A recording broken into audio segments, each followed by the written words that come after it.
Glorificado é o nome do Senhor. A paz do Senhor, irmãos. Uma noite festiva, aonde mais uma vez a família do Senhor, a igreja do Senhor, ela se reúne com um propósito, primeiro, de tributar a nosso Deus toda a honra, todo o louvor, porque Ele merece toda a adoração. E viemos numa noite especial porque mais uma vez nós relembramos a morte e a ressurreição do nosso Senhor e Salvador Jesus Cristo. Ele não ficou morto, não, mas a Bíblia diz que ao terceiro dia Ele ressuscitou dos mortos. E a sua presença é real aqui nesta noite, nesta reunião. Se você abrir o teu coração, você vai sentir a presença de Jesus aqui neste lugar. Aos nossos irmãos internautas que estão acompanhando este culto, que a bênção do Senhor vos acompanhe. Queridos, abra a sua Bíblia no Evangelho de Lucas, capítulo 23.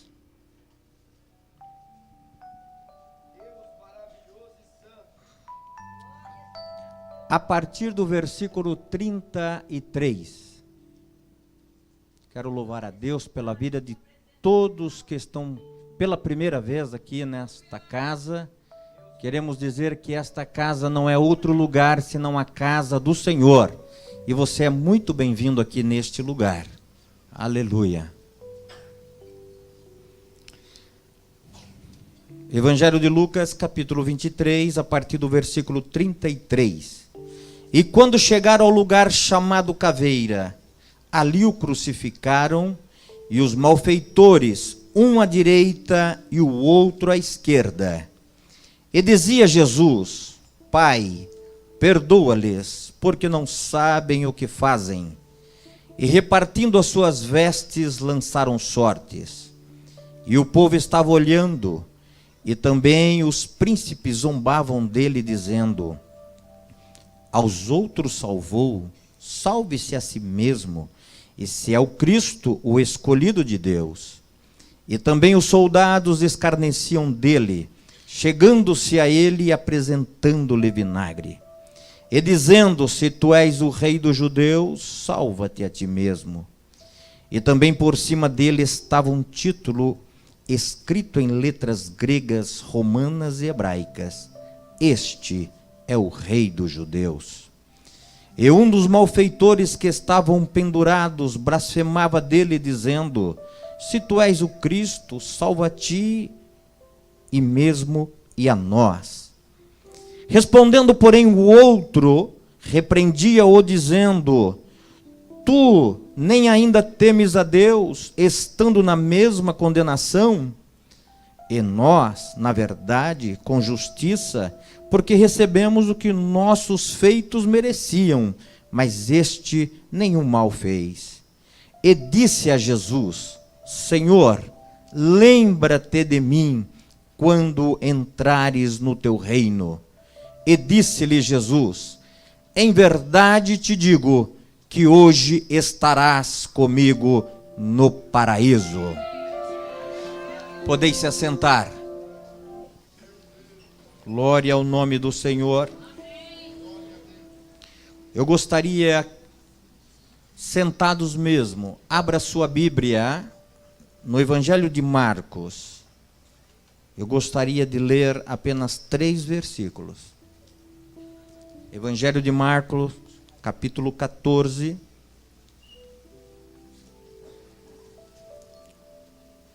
A partir do versículo 32. Se puderem colocar na tela, isso. Vamos lá. E foram a um lugar chamado Getsêmane, e disse aos seus discípulos: assentai-vos aqui, enquanto eu oro. E tomou consigo a Pedro e a Tiago e a João, e começou a ter pavor e angustiar-se. E disse-lhes: a minha alma está profundamente triste até a morte. Ficai aqui e vigiai. Amém. Queridos irmãos, é uma noite que nos leva, não tem como nós não sairmos do território brasileiro e a nossa mente ir até Jerusalém. Quem teve a oportunidade, como eu, visitar Jerusalém, vai nesse momento até o Getsêmani. Vai até esse momento, até o monte chamado Caveira. E nós começamos a relembrar.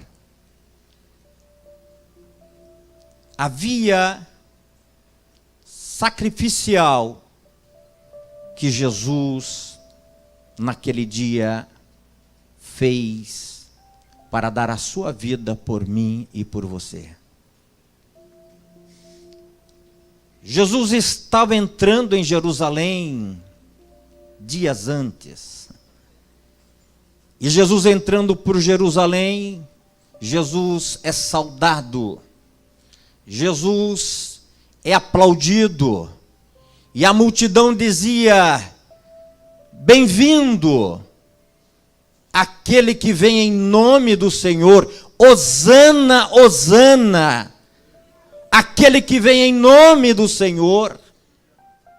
Recebiam Jesus com alegria. A multidão gritava, aplaudindo a chegada de Jesus. Jesus, já conhecedor desse momento, da reta final dele, no seu ministério terreno, e aproximando-se o momento da cruz, Jesus então vai para Jerusalém. Era perto da Páscoa. Jesus então reúne os seus discípulos para celebrar a última ceia. Manda os seus discípulos ao encontro de um homem com um cântaro na cabeça e diz para os seus discípulos: segue aquele homem, e aonde ele adentrar, ali vocês falam com o dono da casa e diga para eles que o mestre precisa desta casa para celebrar a última Páscoa com os seus discípulos.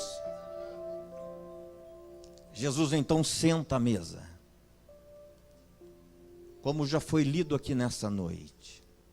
Depois de partir o pão, depois de cear o cálice,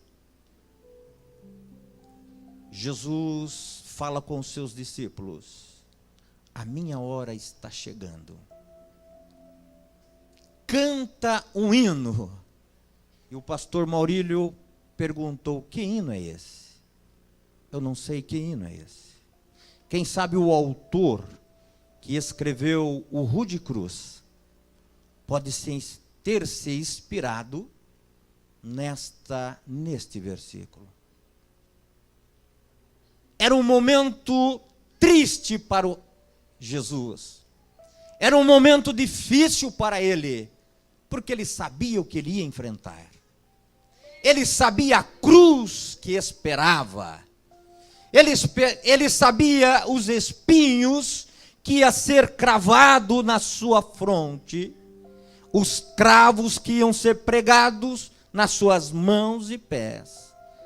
Ele já estava sentindo esse momento chegando até ele. Jesus vai ao Getsêmani. E a Bíblia diz que chegando ao Getsêmani, ele convida 2 de seus discípulos, Pedro, Tiago e João, 3 dos seus discípulos, e diz: chegai um pouquinho mais. Os outros aguardam um pouquinho mais para trás e vocês me acompanhem um pouco mais para dentro do Getsêmani. Getsêmani significa prensa de azeite. Você sabe o que é uma prensa de azeite? É o significado de Getsêmani. É como você estivesse entrando nessa prensa para se tornar azeite. Jesus entra E ele diz para os seus discípulos, ele diz: Pedro, Tiago e João, 3 anos e meio, vocês nunca me viram um momento tão difícil como esse que eu estou vivendo. Mas eu quero dizer para vocês uma coisa: a minha alma está profundamente triste. Eu estou angustiado. E Jesus começou a ter pavor naquele momento. Sabe quando você está num momento, quem sabe se sentindo só, num lugar inseguro, e começa a tremer, bater as pernas, as mãos, o pavor começa a tomar conta de você? Jesus teve pavor naquela hora. Angústia estava tomando conta da alma de Jesus. E aqui eu quero abrir um pequeno parênteses. Estamos vivendo o século 21. E neste século 21, estamos sendo atacados por uma doença do século chamada depressão, ansiedade.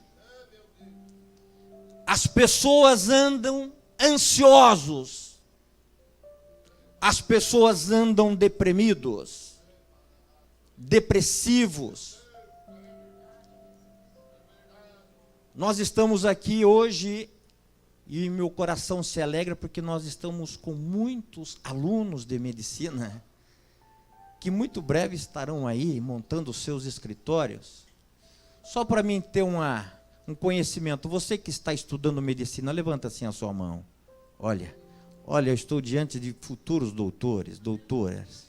Glória a Deus por isso. Deus abençoe a vida de cada um de vocês. Mas vocês que estão já entrando neste mundo da medicina, vocês percebem que hoje as pessoas estão vivendo esse momento. As pessoas, a maioria delas, se escondem atrás de uma cortina de fumaça, porque não querem se expor, não querem aparecer. Síndrome do pânico, do medo, tem tomado conta de muitos. E muitos não entendem esse momento, querem espiritualizar tudo e começam a dizer: só pode ser os espíritos imundos, só pode ser demônios perturbando essas vidas. Falta alguma coisa, algum erro, algum pecado não confessado está acontecendo com fulano, com cicrano. Eu quero aproveitar nessa noite e deixar o teu coração em paz, querida irmã, deixar o teu coração em paz, meu querido irmão. Não tem nada de espírito diabólico nisso. Não tem nada de pecado nesse negócio. Precisamos entender que é uma doença.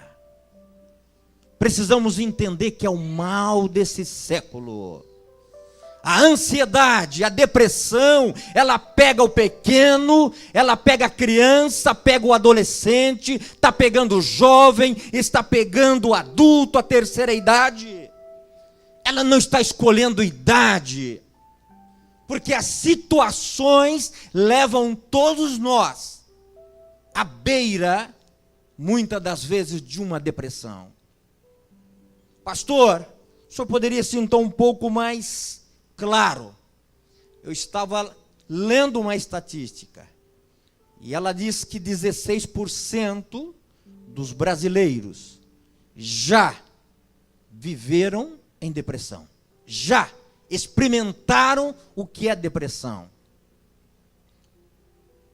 Há um número muito grande que ainda não tem essa estatística, que as pessoas estão por trás de uma cortina de fumaça e se não apresentam, não se declaram, não procuram os médicos. E a Bíblia, ela diz assim, irmãos, Deus, Ele é médico, Jesus é médico por excelência. Jesus tem o remédio certo para curar todas as nossas enfermidades. Eu creio nisso e você também crê. Mas o mesmo Jesus, Ele deixou para nós a medicina. Ele deixou os médicos. Não é por acaso que os doutores estão aí, os alunos estão estudando, procurando conhecer a medicina para ajudar a humanidade. Mas foi Jesus quem permitiu que isso acontecesse. E Jesus permite muitas das vezes nós passar pelas mãos dos médicos, como para Ele curar instantaneamente não faz nenhuma diferença. É a vontade dEle, é permissão de Deus. Para muitos, um câncer é o fim do mundo. Para Deus não é nada. É como se fosse uma gripe, uma dor de cabeça. Mas muitas das vezes, Ele mesmo troca um coração e coloca um coração novo e não deixa a cicatriz, porque é o dono do milagre. E muitas das vezes Ele permite o homem fazer uma angioplastia, fazer ponte safena, passar pelas mãos dos médicos e ficar com a cicatriz, que abriu o seu peito. Mas Ele trabalhou, Ele esteve presente, Ele cuidou e as pessoas estão vivendo. Nós precisamos entender isso. Pastor, e qual é uma das principais causas que está levando o nosso povo, a igreja, os irmãos, a viver esse momento de uma entrada a uma depressão? Eu quero, com muita tranquilidade e humildade, colocar aqui alguns pontos que nos levam a esta situação. Uma delas é uma situação perturbadora que nos leva ao estresse. Algo que está tirando a tua paz. Algo que está te perturbando. Algo que está te levando a situações, a te levar a um paredão, a um labirinto, e você não se encontrar saídas para esses problemas, essas situações. Exemplo, uma das situações e causas que nos leva à depressão é quando nós perdemos um ente querido, uma morte de um familiar. Meu querido, só sabe o que é isso, essa dor, quem viveu e quem passou por isso. Você perder um pai, você perder uma mãe, perder um filho, perder um irmão, perder uma irmã, perder um parente. Tem parente chegado como filho, como pai, como um amigo, muitas das vezes que é mais chegado como um irmão. Quando você perde essa pessoa, você sente um abalo no corpo e na alma. Você entra muitas das vezes, até começa a variar, de tanta preocupação que você não consegue visualizar o amanhã. Você começa a entrar, parece que dentro de um túnel, e não começa a ver saída, não começa a ver luz. E isso vai te levando a situações estressantes, perturbadoras, que te leva ao início de uma depressão. Outra situação que nos leva a um princípio de angústia, de depressões, é um divórcio, é um trauma familiar. Famílias que por muitos anos estão vivendo em harmonia, filhos crescendo, de repente, entra um embaraço aí no meio, o pai sai de casa, a mãe fica com os filhos ainda pequenos, não entendem, e começam a questionar mamãe, por que papai foi embora? Mamãe, por que papai já não vem mais para casa? O que está acontecendo? E muitas das vezes a mãe, para poupar as crianças, porque não entende, vai se postergando algumas explicações. E daqui um pouco começa um conflito dentro do lar. Porque as crianças querem o pai, a mãe não quer a mãe não quer o pai dentro de casa, e os filhos começam a questionar. E aquela mulher, ou aquele homem, começam a entrar, muitas das vezes, em pavor, em situações tremendas. Quer ver outra situação? Que tira o chão, que a terra parece que abre e o buraco entra, e você parece que quer entrar num buraco. É quando você está tranquilo, parece que está tudo bem. De repente começa a sentir umas dorzinhas meio esquisita, um mal-estar.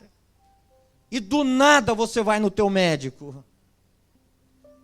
E o teu médico faz uma série de exames. Ele diz: fulana, você está sozinha aqui?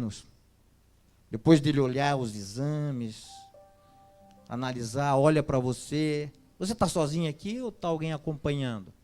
Não, eu estou sozinha. Só do médico fazer essa pergunta para você, você já começa a imaginar. Alguma coisa boa não vem. Já começa a dar medo. Parece que o chão some do pé.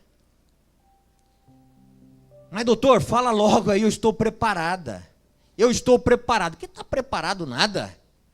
Se faz de forte ali para dizer que não. Pode falar que eu estou preparado. Olha, eu não queria falar, mas você está com câncer. O que, doutor? Deixa eu sentar aqui. Manda vir um copo de água com açúcar para mim, por favor. A secretária urgente já percebe que o semblante já caiu e a coisa vai ficar ruim. Mas não pode, doutor. E eles, olha, os médicos, eu não sei o que está acontecendo ultimamente, mas eles são muito diretos. Antigamente parece que davam uma volta, contavam uma história, deixava o paciente embora, chamava alguém da família para dar notícia. Hoje parece que o negócio está tão online, o negócio é tão rápido, que eles já vão direto. Não, teu problema, meu irmão, é câncer. E temos que tratar urgente. Ele precisa começar umas sessões de químio, depois não sei do que, de rádio e tal, e você, do dia para a noite, você começa a entrar em parafuso.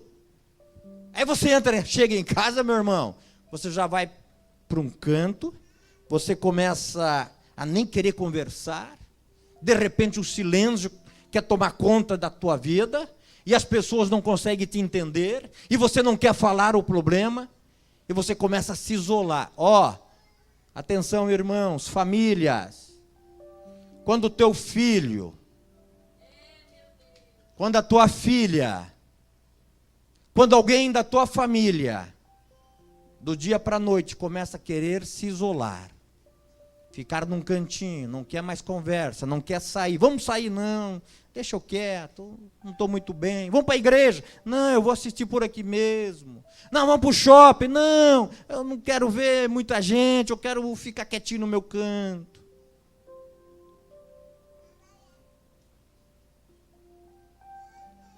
Esta é a hora. Deixa eu dizer aqui, debaixo do sangue de Jesus.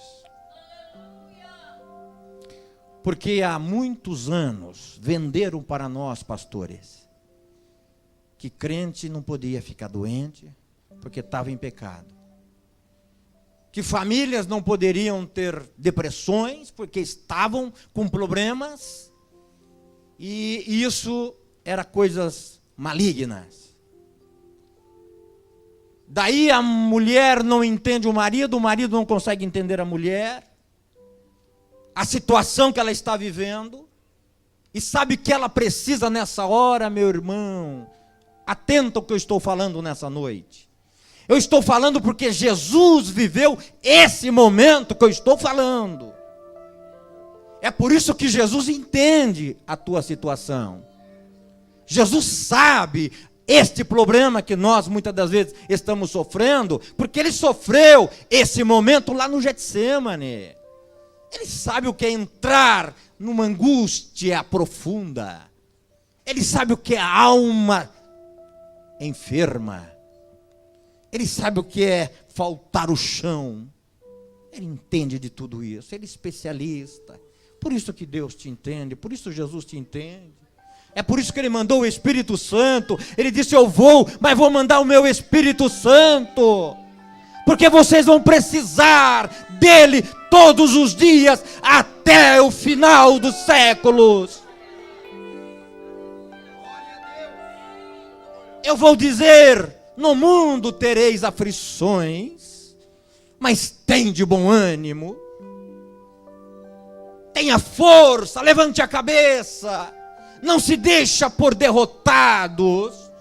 Eu sou a força. Eu sou o teu escudo. Eu sou a tua fortaleza. Eu sou socorro bem presente na hora da angústia. Oriandas te palabalabasteia.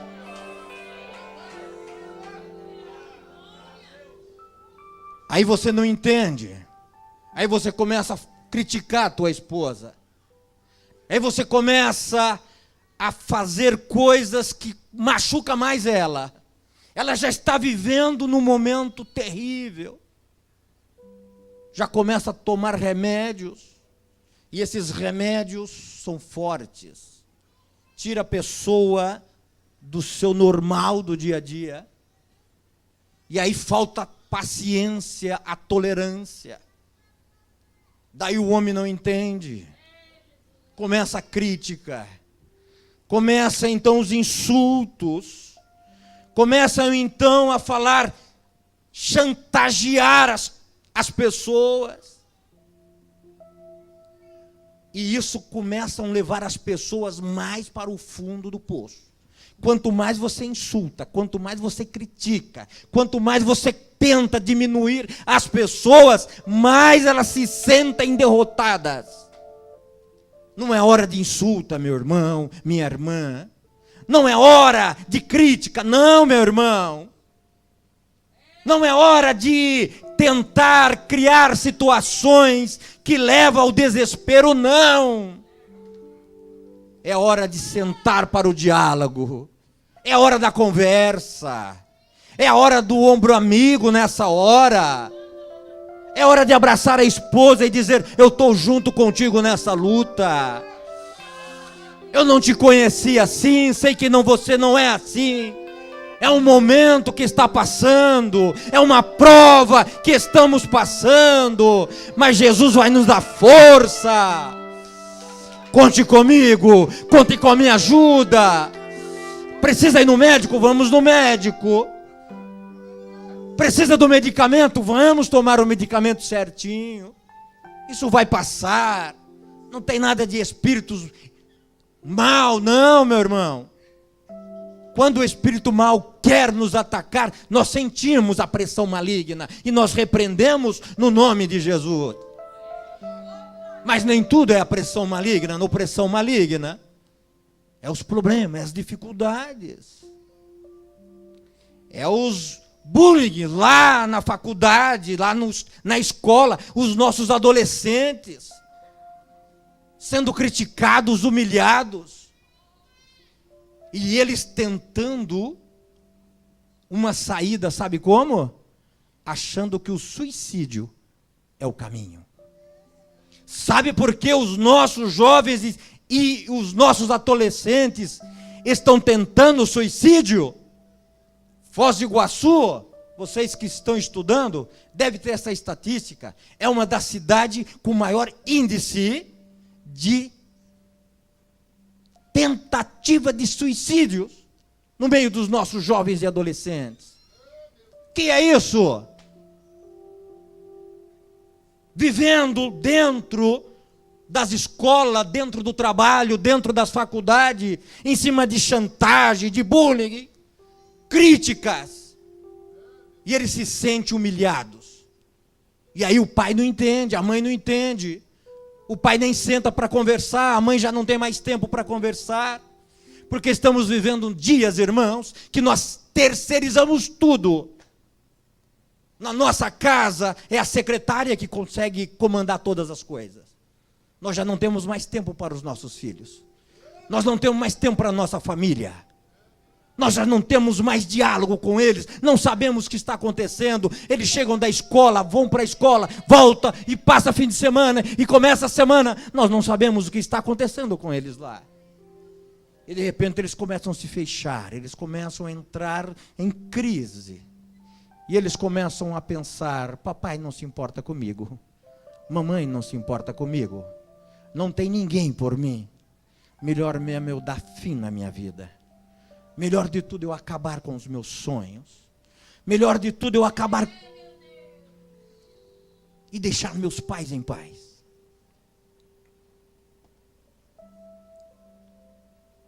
Causas que nos levam a depressões. Sintomas que nos levam.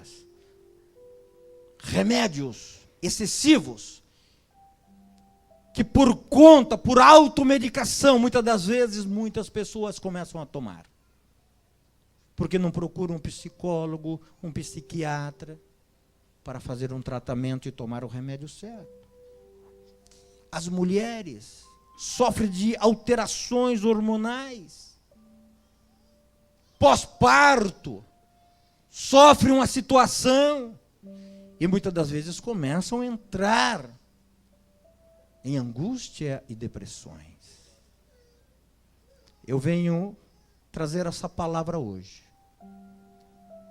para que muitos que estão aqui nessa noite possam mudar o seu entendimento e estender a mão amiga a essas pessoas que precisam da nossa ajuda, a essas pessoas que precisam mais do que as nossas orações, precisa da nossa compreensão, precisa do nosso carinho, do nosso amor, do nosso abraço, e dizer para elas: conte com o teu pai, com a tua mãe, com a tua família, estamos juntos.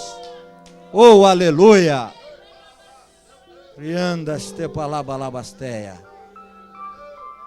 Jesus estava no Getsemane e ele teve pavor.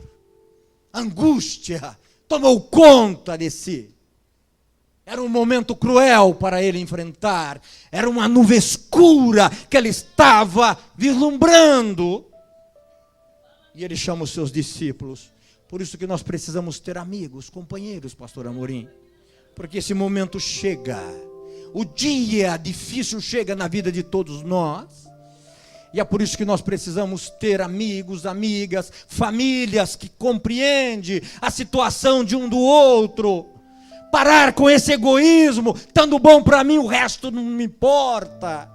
Não. Se não está bom para a minha família, também não está bom para mim. Tem que estar bom para os dois. A bênção tem que ser para todos. Se não está bem, vamos nos unirmos nessa hora para que as coisas fiquem bem. É assim que Deus nos ensinou, é assim que Jesus deixou os seus mandamentos. É que nós não seguimos os mandamentos de Jesus.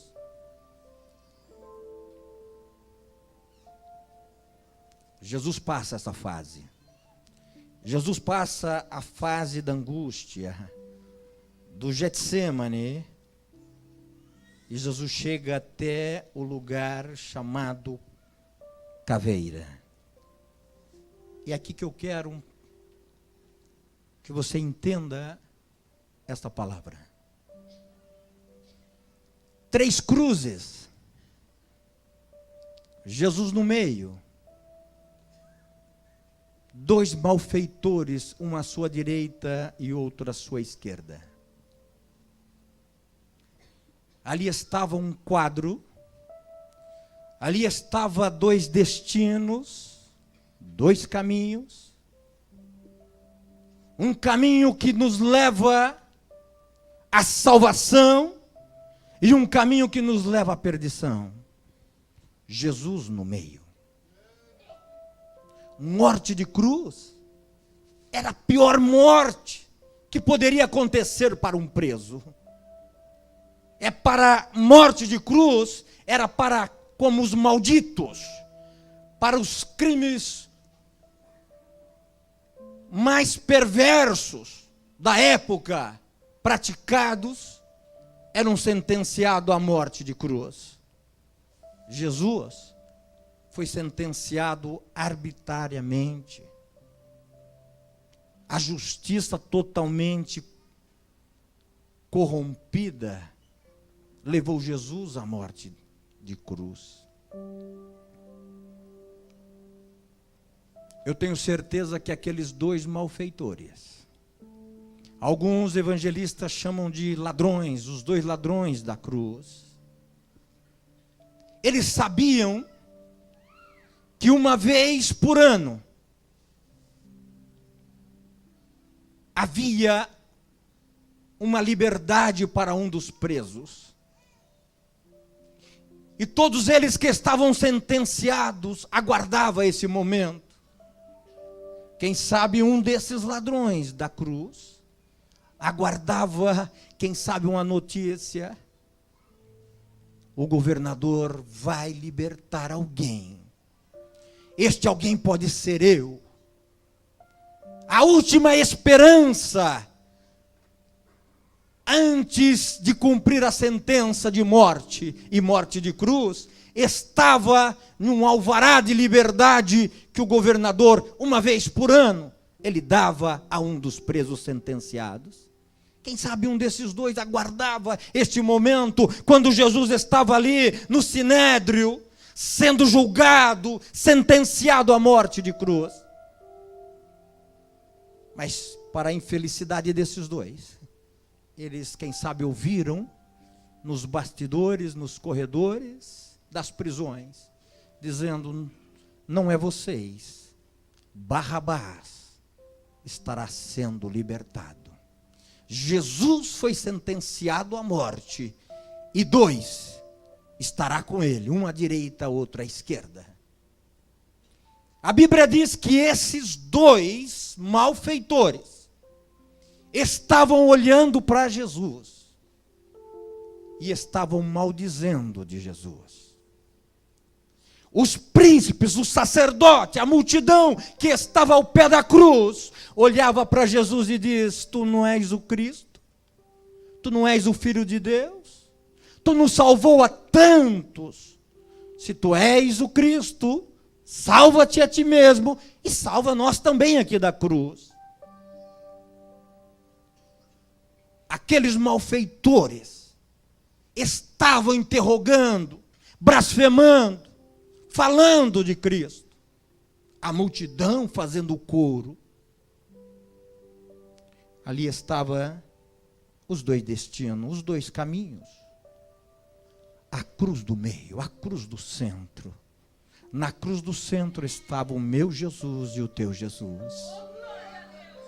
Na cruz do meio estava aquele que um dia chegou lá na aldeia de Betânia, e Marta e Maria estavam desesperadas, e elas disseram: Jesus, se tu tivesse aqui, o meu irmão não teria morrido. Jesus vai até o túmulo e diz: Lázaro, sai para fora. Era esse Jesus que estava na cruz do meio. Era ele que estava lá. Era ele que estava lá, aquele que, no encontro de multidões, lá na aldeia de Naim, encontra uma multidão vindo, desesperada. A viúva que ia levar o seu último filho, único filho, para ser sepultado, e Jesus vinha com uma grande multidão. O povo vinha alegre, sorrindo, o povo vinha saltando de regozijo pelos milagres que Jesus vinha realizando. De repente Jesus encontra aquela multidão que vinha levando o filho da viúva. Jesus para o enterro, se aproxima do moço e disse para o moço: levanta. E o moço levantou. A morte foi embora e a vida voltou no corpo daquele jovem. No centro, na cruz do centro estava a vida. O nosso Jesus, a fonte de todas as coisas, estava na cruz do meio. Na sua direita, na sua esquerda, 2 malfeitores. Merecidamente estavam sendo mortos pelos crimes praticados. Pelo que fez de mal para a humanidade, estava sendo julgado.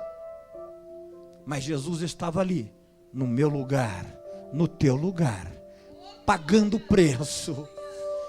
Aquele que o profeta Isaías, 600 anos, profetizou: e nascerá um menino, e o seu nome será maravilhoso, Deus forte, Pai da eternidade, Príncipe da paz. Aquele menino, já com 33 anos, estava na cruz do meio. Era ele que estava ali por nós. Na cruz à esquerda estava esse malfeitor que olhava para Jesus e criticava cada vez mais. Tu não és o Cristo? Desça da cruz. Tu não és o Filho de Deus? Desça da cruz, salva-te a ti e salva-nos. Mas aquele que estava à direita, ele ouviu dos lábios de Jesus um clamor. E esse clamor foi como uma flecha que entrou na sua alma, no seu coração. E mudou o seu pensamento. Mudou o seu pensamento em relação a Cristo. Quando Jesus brada, e ele diz: Pai, perdoa-os, porque eles não sabem o que fazem. Perdoa, Senhor, porque eles não sabem o que estão fazendo. O ladrão da direita, ele ouviu essas palavras, e ele mudou o seu pensamento. Ele teve temor. Algo mudou dentro do seu coração, e ele pôde entender: este realmente é o Filho de Deus. Esse é o Salvador que veio para mudar a história da humanidade. E ele, reconhecendo esse momento, ele olha para Jesus e diz: Jesus, lembra-te de mim quando entrares no teu reino. Eu reconheço que tu és Senhor. Eu reconheço que tu és o Cristo. Eu reconheço que nós estamos aqui pagando pelos crimes que praticamos, mas tu és inocente, tu és o Filho do Altíssimo. Lembra de mim quando entrares no teu reino. Jesus disse: hoje mesmo estarás comigo no paraíso. Salvação é fé. Salvação não é por obra. Se fosse por obra, aquele ladrão jamais poderia ser salvo. As suas obras praticadas jamais daria a ele o direito, a oportunidade de alcançar salvação. Mas a Bíblia diz que salvação é graça. É pela graça que somos salvos, por meio da fé. Isso não vem de nós, é dom de Deus. Salvação é graça, é misericórdia. Nenhum de nós somos merecedores.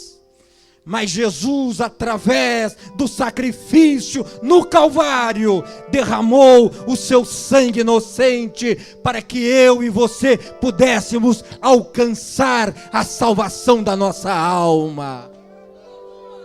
O passaporte para a eternidade. Você pode estar dizendo: pastor, mas essa questão da eternidade é muito complexa.